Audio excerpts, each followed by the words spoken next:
Hi guys, on the way po tayo sa cemetery kasi pang-apat na taon po ngayon ng aking lola. So, bibisitahin po natin. Kasi baka tayo po yung bibisitahin niya, di ba? So, kasama ko ang aking... Sino ka? Kayo nang muska. Oh, magkamukha, oh.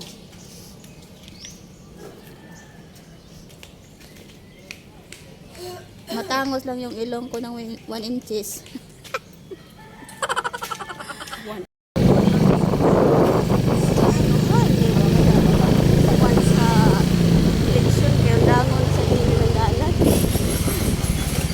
Nagundang sa no, humana sa siguro, no?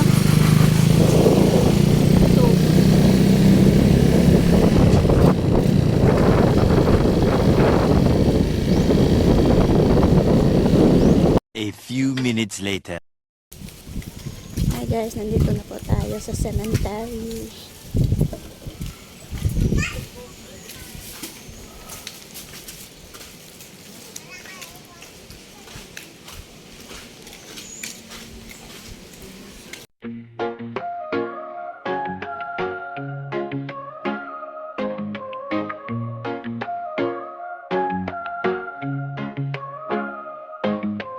Golden hues around us, sun sinks low into the sea. Feel the breeze is so free now.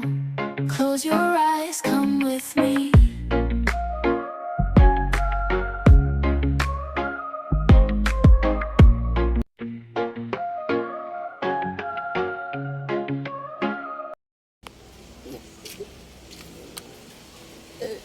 Ika-apat na taon na po ngayon guys. So, binisita natin. Baka kasi siya yung... Anniversary. Yes. English? Fourth day. Ngayon ay ika-4th anniversary ng lola ko.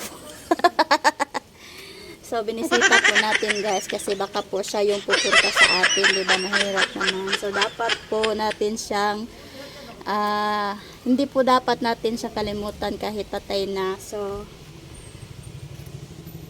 tayo po ang magpaalala sa mga taong mga mahal natin sa buhay na pumanaw na wag mo natin silang kalimutan kahit wala na po sila, di ba? Di ba, Lola? Yun na guys.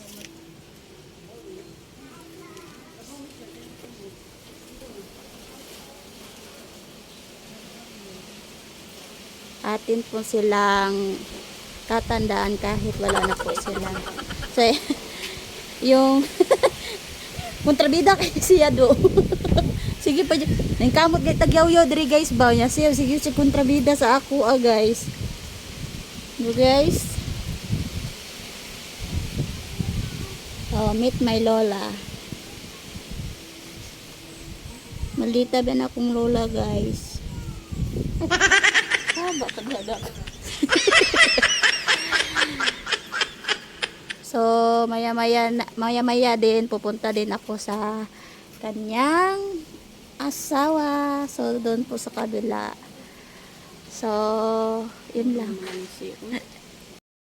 Hey guys, ito po yung lolo ko guys.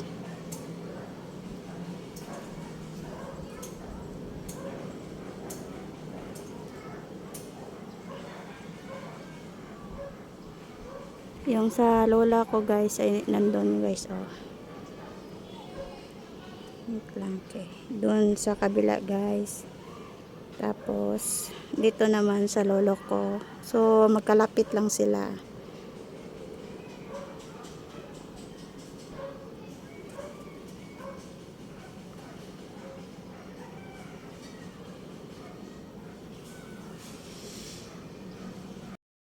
So, ayan guys, tapos na po akong bumisita sa aking lola at sa aking lolo. So, ayan lang po guys.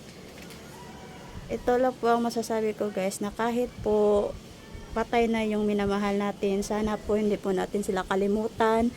Dalawin pa rin natin sila, especially pag anniversary nila o birthday nila, kahit papano, kahit wala na sila is naalala pa rin natin sila. para naman kahit papano hindi nila mafe-feel na nakalimutan natin sila. So ayan lang po guys, salamat po sa panonood. Hanggang po sa muli, bye bye.